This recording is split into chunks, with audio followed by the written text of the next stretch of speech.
요새 한국에서 제일 유행하고 있는 단어를 하나 꼽으라면은 평화통일이 아닐까 생각을 합니다. 박근혜 대통령도 평화통일, 김정은도 평화통일, 시진핑도 평화통일, 한겨레 신문도 평화통일, 조선일보도 평화통일, 이렇게 평화통일을 부르짖고 있습니다. 그런데 정작 평화통일이 뭘 의미하느냐 하는 그 의미로 들어가면은 애매모호하기도 하고 상반된 면이 있습니다. 우선 북한이 말하는 평화통일은 평화적으로 한반도를 공산화하자는 뜻입니다. 그것을 평화통일이라고 이야기를 하고 있습니다. 북한의 평화통일과 대한민국의 평화통일은 정반대인 것이, 대한민국이 말하는 평화통일은 지금 대통령이나 이 통일부가 정확하게 개념 규정을 하지 않아서 많은 혼란이 있습니다만은 헌법에 적힌 대로 그것은 평화적으로 자유통일을 하자는 뜻입니다. 즉 평화적으로 전쟁을 하지 말고 자유통일을 해서 북한 주민들까지도 대한민국 국민들이 누리는 자유, 인권, 번영을 즐기도록 하겠다. 그래서 행복한 국민이 되도록 만들겠다는 뜻이 포함된 말이 평화통일입니다. 그러니까 이 평화통일이라는 말을 쓸 때는 아주 조심해야 되는데, 저는 평화통일이라는 말을 쓰지 않습니다. 자유통일이라고 부르고 있습니다. 자유통일. 왜 자유통일이라고 해야 하느냐 하면은 평화통일은 수단이고 우리가 목표로 하는 것은 자유통일, 즉 북한을 해방해서 우리 주민들한테 자유를 주겠다는 그 목표의식을 강조한다는 점에서는 자유통일이라고 해야 된다고 생각합니다. 저는 한 걸음 더 나가서 박근혜 대통령이나 우리 정부가 평화통일이라는 말을 써서는 안 된다는 생각을 갖고 있습니다. 평화적 자유통일이라고 해야 그게 정확한 용어이고, 그렇게 해야 우리 국민들이 이 통일이 어느 방향으로 가고 있느냐, 우리가 바라는 통일은 어떤 모습이냐 하는 것을 정확하게 알 수 있게 되는 것입니다. 이 정부와 대통령은 국민들에 대해서는 가장 중요한 홍보맨이기도 하고 어떤 면에서는 교사이기도 합니다. 교사. 우리 시대의 가장 큰 과제인 이 통일에 대해서는 국민들이 정확하게 알아야 됩니다. 애매모호하게 알면 안 되는 것입니다. 이 링컨은 변호사 출신입니다. 그래서 이 모든 정치적 문제를 법률적 관점, 헌법적 관점에서 보려고 했습니다. 그래서 이분이 이렇게 이야기했습니다. 특히 대통령은 헌법이란 눈밖에 가질 수 없다. 이렇게 이야기했습니다. 헌법이라는 것을 기준으로 해서 정책을 판단하고 국민들을 이끌어야 된다라는 뜻이었습니다. 그는 이 노예 해방 문제로 미국의 남부주가 연방에서 탈퇴해가지고 독립을 선언할 때도 헌법적으로 이야기했습니다. 요약하면 어떤 헌법도 그 헌법을 파괴하기 위한 자유를 주는 헌법은 없다. 즉 대한민국 체제를 파괴하기 위해서 헌법을 개정한다든지 하는 것은 허용할 수 없다는 그런 식으로 원용할 수가 있겠습니다만, 그렇다면은 박근혜 대통령은 반드시 우리 헌법에 기초하여 통일을 설명해야 되는데, 그렇게 하려면은 아주 간단 명료한 몇 가지의 자료가 있습니다. 우리 헌법 제1조는 대한민국은 민주공화국이라고 선언을 하고 있습니다. 그 민주공화국은 어떤 나라냐? 주권이 국민으로부터 나온다라고 딱 설명을 하고 있습니다. 헌법 제3조는 이 대한민국의 영토는 한반도와 그 부속 도서로 한다라고 설명을 하고 있습니다. 그럼 1조와 3조를 합치면은 북한 지역은 대한민국의 영토이나 지금 북한 노동당 정권이 불법으로 점거한 상태입니다.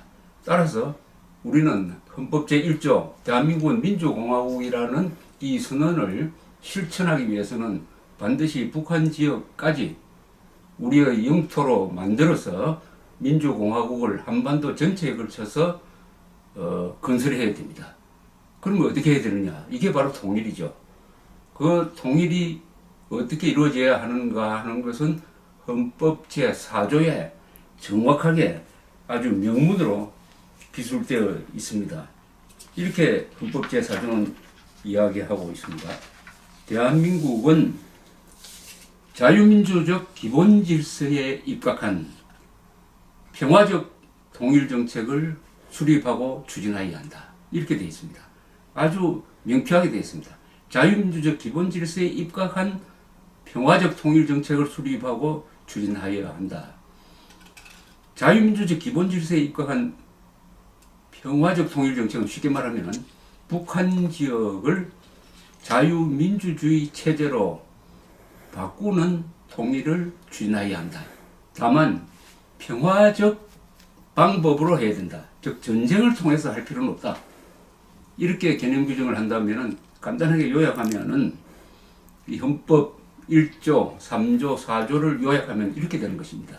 대한민국은 북한 지역을 불법 점거한 북한 노동당 정권을 무력화시키든지 제거함으로써 북한 지역까지 자유민주화하여 한반도 전체를 민주공화국으로 만들어야 한다. 즉 평화적 자유통일을 해야 된다. 평화적 자유통일을 해야 한다. 이렇게 되어 있는 것입니다. 그러면 여기에 또 하나 헌법 제10조가 있습니다.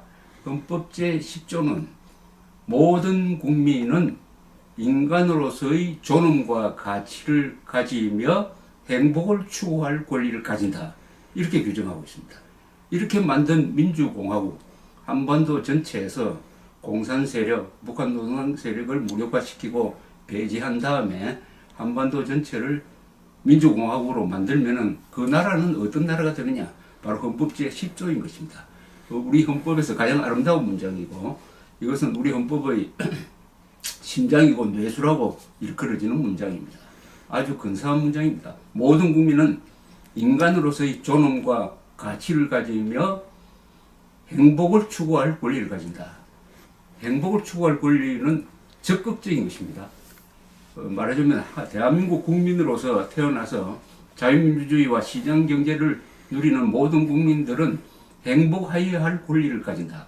권리라고 규정을 했습니다. 행복해야 할 권리를 만족시켜주기 위해서는 국가가 그 개인을 보호를 해야 됩니다.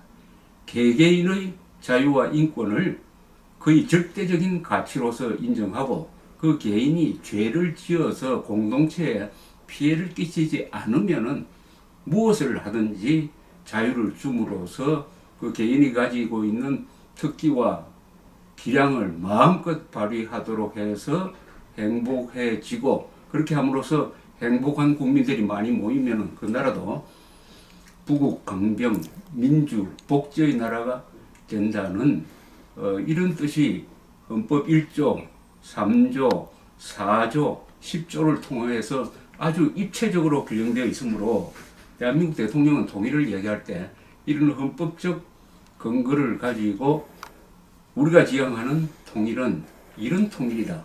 지금 제가 말씀드린 대로 이런 통일이다 하는 것을 되풀이해서 설명을 해야 됩니다. 교육이라는 것은 명쾌한 논리를 한 번 이야기해서는 안 됩니다. 계속 되풀이해서 설명함으로써 이 통일 문제에 대해서 혼란이 없도록 해야 되는데 불행하게도 우리나라에서는 남북 간 대화의 편의를 위해서 서로가 서로를 상처 주지 않는다는 명분 하에 평화라는 말을 여러 방향으로 오용하고 있습니다. 잘못 사용하고 있습니다. 그러나 우리에게는 헌법이 있고 헌법은 자유민주적 통일을 명령하고 있으며 북한 또한 마찬가지입니다. 북한 또한 연방제라든지 7.4 공동성명이라든지 이런 데서는 좋은 말 하고 있지만은 그것보다 훨씬 상위 개념인 북한 노동당 교역은 확실하게 전 한반도의 주체사상화, 즉 전 한반도를 공산주의 지옥으로 만들어 가지고 수령 지배 체제 하에서 한국인들이 살도록 만들겠다 하는 그런 의도를 분명히 하고 있다는 것을 우리 국민들은 절대로 잊어서는 안 될 것입니다. 따라서 대한민국의 공직자는 평화통일이라는 말을 아무런 전제 없이 남발함으로써 국민들의 통일 의지와 통일에 대한 방향공을 잃도록 만드는 일은 좀 삼가해야 되지 않을까 이렇게 생각을 했습니다. 오늘은 평화통일에 대해서 한번 생각해 보았습니다. 감사합니다.